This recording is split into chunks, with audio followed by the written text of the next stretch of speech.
Ku gitondo cyiza ndaje ngo tuganire kuri byinshi aho Repubulika Iharanira Demokarasi ya Kongo binyuze muri bamwe mu bayobozi babo batanze ubutumwa bukomeye aho bagarutse ku magambo akomeje kugenda agarukaho cyane ku mbuga nkoranyambaga, amagambo arimwo navuga ati Repubulika ntiyabibagiwe, abasirikari b'ubukungu bwacu barinda iterambere ry'igihugu aho bashimirwaga nyine mu buryo budasanzwe cyane. Ni inkuru tugiye kugarukaho ikomeye cyane igaragaza nyine ko igihugu cya Kongo, igihugu cya Repubulika Iharanira Demokarasi ya Kongo kitibagirwa abakitangiye ngo batange ubuzima bwacyo mu kukirinda. Rero ni inkuru ivuga ku muhango wabaye tariki ya 28 aho Vice Minisitiri w'intebe bwana Lihau Ebua yayoboye igikorwa cyihariye cyo guha imidari y'ishimwe abakozi ba Digrade bageze mu kiruhuko cy'izabukuru. Ese turibuze kureba bimwe mu bibazo nyine turibuze kugenda twibaza, ariko tugende tubishakira n'ibisubizo. Ese kuki iki gikorwa ari ingenzi cyane? Ese bisobanuye iki ku gihugu ndetse n'abaturage? Ese ibingibi bisobanuye iki noneho ku bijyanye n'ubutumwa bukomeye buri inyuma ya ririya jambo ko Repubulika ngo itabasezeraho ahubwo ngo ibashimira? Ubwo rero ibyo byose nibyo tugiye kugenda tuganira, tubicagagure, tubinyuremo, turi buryo gahunda zose zimeze hano muri Repubulika Iharanira Demokarasi ya Kongo. Ngo haye ikaze kuri The Quick Times News, kanda subscribe, like, share ndetse na comment, ubundi inkuru tuyive ni muzingo. Icyo twaheraho mbere nyine mbere yo kujya mu gikorwa nyirizina, reka tubanze dusobanukirwe ngo Digrade ni iki. Digrade ni urwego rwa leta rushinzwe kwinjiza imisoro n'amahoro bitandukanye mu isanduku ya leta ya Repubulika Iharanira Demokarasi ya Kongo. Ndabisubiramo, Digrade ni urwego rwa leta, icyo ni icyambere. Urwo rwego rukora ikirere rushinze kwinjiza imisoro n'amahoro bitandukanye byinjira mu isanduku ya leta. Ni narwo rwego rufasha igihugu kubona ubushobozi bwo gukora imishinga, runafasha igihugu mu kwishyura abakozi, kubaka imihanda, kubaka ibitaro, amashuri ndetse n'ibindi bikorwa remezo. Mu by'ukuri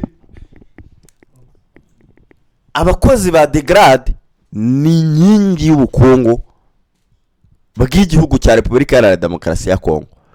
Nyine niba ari bo bagira uruhare mu kuba igihugu cyakubaka ibikorwa remezo bitandukanye, niba ari bo bagira uruhare mu kugira ngo igihugu kibe cyazana cyabona imisoro ndetse n'amahoro, ari byo kandi bitunga nyine igihugu binyuze mu isanduku ya leta, cyumvikane ko niyo nkingi y'ubukungu bw'igihugu n'ubundi.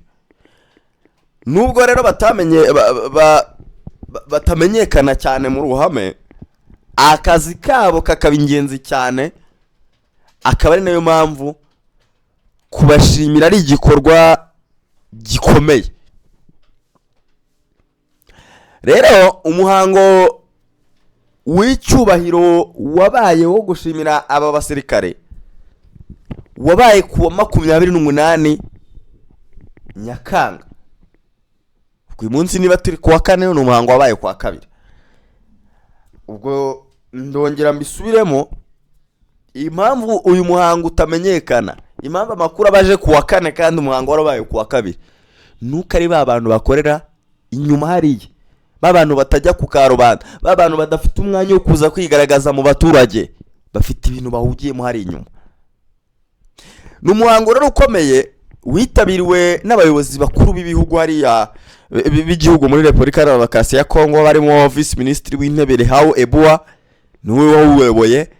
Ndetse muri uwo muhango abakozi ba Digrade bageze mu kiruhuko cy'izabukuru bashyikirijwe imidari yitwa medele, imidari yitwa medele de mérite civique.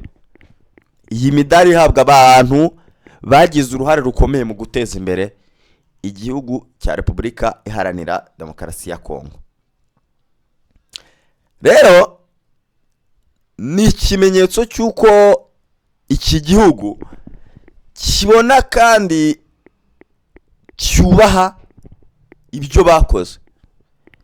Mu ijambo rye Vice Minisitiri w'Intebe Rihawu Ebua yavuze amagambo akomeye cyane, arimo n'ayagiye agarukaho cyane ku mbuga nkoranyambaga, arimo n'iri avuga ko Repubulika Iharanira Demokarasi ya Kongo ngo ntibasezeraho ahubwo irabashimira. Aya magambo akaba ari amagambo afite uburemere bukomeye cyane, aho benshi nyine bagiye babigarukaho cyane. Rero icyo umuntu yavuga byinshi,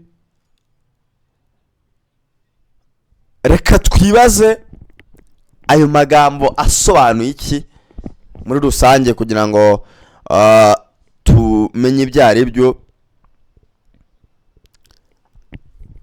Iyo igihugu kivuze ngo ntabwo tubasezeraho ahubwo turabashimira, ibi ngibi bisobanuye ko nubwo umuntu asezeye ku kazi, agaciro ke kazaguma kibukwa, kazaguma nyine ari in considerations. Ntibivuze ko ibikorwa bye byarangiye, ahubwo nuko amateka azakomeza kugenda abaho. Rero ati turabashimira, ni nabyo rwose nta magambo asanzwe, ariko ni ukwemeza ibyo bakoze ko byagize umumaro ku gihugu cyose. Ni ubutumwa bukomeye ku rubyiruko bwo gutuma urubyiruko rutekereza gukorera igihugu neza, ntibijya bipfa ubusa. Rero ibihugu byinshi bikunze kwibagirwa abakozi babyo bageze ku kiruhuko cy'izabukuru nyine, ariko bigendeye ku byo bagiye bakorera igihugu. Ariko aho Repubulika Iharanira Demokarasi ya Kongo yerekanye icyo nakwita nk'urugero rwiza. Gushimira abakozi ni ibintu bifite akamaro kanini, bituma abandi bakozi bakora bafite ishyaka, bituma urubyiruko rwigira ku bakuru, bituma n'igihugu cyubaka umuco wo kubaha umurimo. Rero iyo abantu babonye ko igihugu kibazirikana, nabo barushaho kugenda bakunda igihugu cyabo muri rusange, bakagira n'imbaraga zo kugenda bagikorera. Ibi rero bitwigisha twe nk'abaturage gukora neza, ko bifite agaciro. Ikindi bitwigisha ko igihugu kibareba, kiba kiduhanze amaso.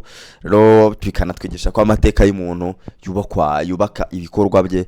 Abakozi ba degrade bahawe imidari ntabwo bayihawe kubw'impanuka, ahubwo bayihawe kubera imyaka myinshi bakoreye igihugu mu bwitange. Rero bikaba isomo rikomeye ku rubyiruko. Muri make uyu muhango si uwo guha abantu imidari gusa, ahubwo ni ubutumwa bw'igihugu ku baturage bose muri rusange, ndetse ni n'ubutumwa bugira buti gukorera igihugu neza birubaka kandi birashimirwa. Rero ndibaza wowe, ese utekereza ko igihugu cyangwa ibihugu muri rusange byose byakagombye kujya bishimira abakozi babyo gutya, cyangwa wenda Kongo yakabije cyane? Andika igitekerezo aho ngaho muri comment section. Ntibagirwe gukanda subscribe, like, share ndetse na comment kugira ngo ibiganiro bitandukanye The Quick Times News igenda ikora bitandukanye ujye ugenda ubibonera ku gihe, ndetse n'amakuru atandukanye ujye ugenda uyabona agishyushye.